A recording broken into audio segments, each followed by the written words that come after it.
Croyez-vous au destin en amour? Oh, c'est peut-être un peu tôt pour vous, vous qui n'êtes encore qu'à l'école, pour répondre à cette question, mon jeune lecteur. Dans les livres et dans la vraie vie, il faut d'abord se voir, se fréquenter. Cela fait de belles histoires à raconter pour les petits-enfants, arrière-petits-enfants et auteurs en littérature jeunesse. Cela nous adressera de la magie simple très tôt. Oui, est-ce à dire, cela peut aussi nous arriver à nous. Et puis à l'école, on peut se passer aussi des mots, les penser, se donner rendez-vous, s'aimer tout simplement.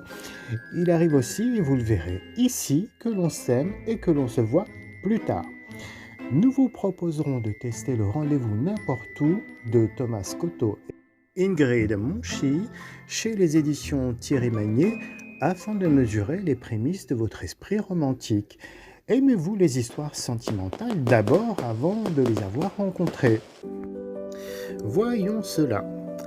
Comme diraient nos grands-parents, nous allons effeuiller la marguerite et ce, sur le rythme de la correspondance. Voici un genre littéraire à faire apprécier aux jeunes lecteurs par les auteurs. Et oui, il sera possible de tisser une histoire à partir de lettres échangées par deux personnages, voire plus. Ici, les correspondants s'appelleront Monsieur et Madame Zell, ils resteront encore courtois.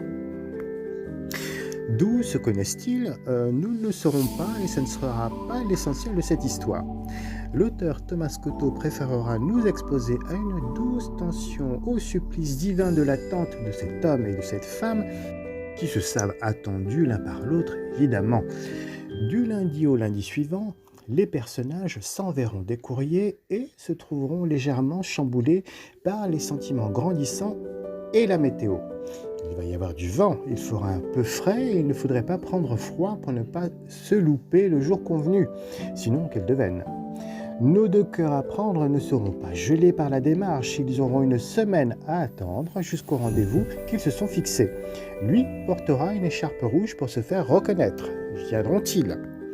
On vous donne déjà notre avis.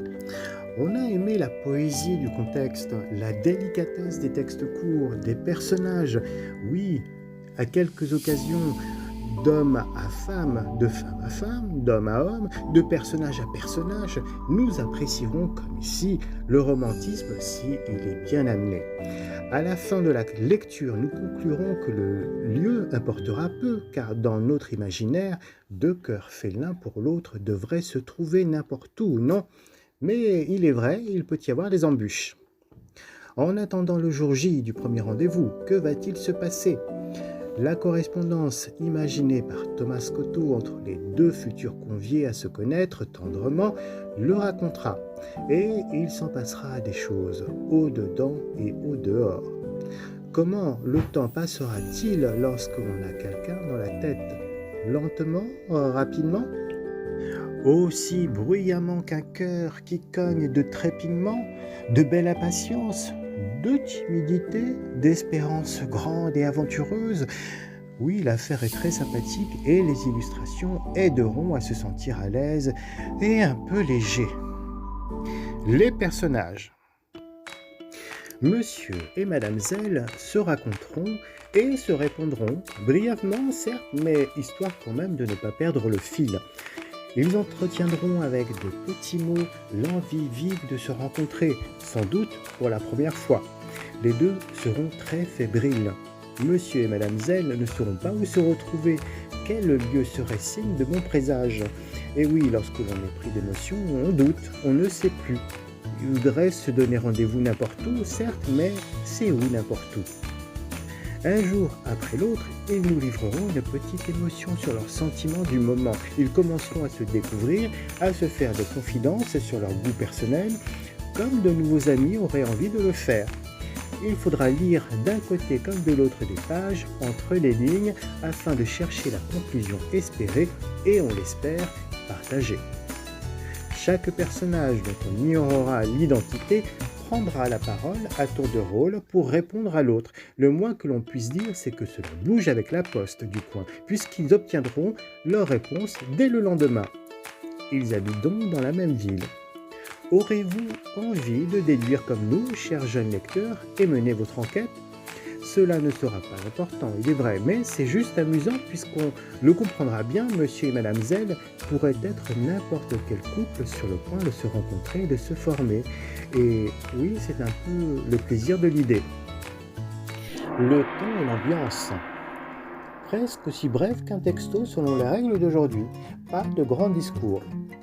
Oui, nous serons d'accord avec vous, jeune lecteur. Il y aura une part d'universalité dans cette histoire et chacun pourra s'y reconnaître entre les lignes. La correspondance par lettres est très romantique. Oui, vraiment. Ce mode d'échange prendra spécifiquement en compte le facteur attente, qui était très vrai dans le temps pour toute forme de correspondance personnelle. Nous envoyions un courrier et il fallait attendre qu'il soit lu et qu'on y réponde. Pour des déclarations sentimentales, cela devait être l'enfer. Que pense-t-il? A-t-elle bien reçu ma lettre? Sera-t-elle sensible au poème que j'y ai joint? Etc.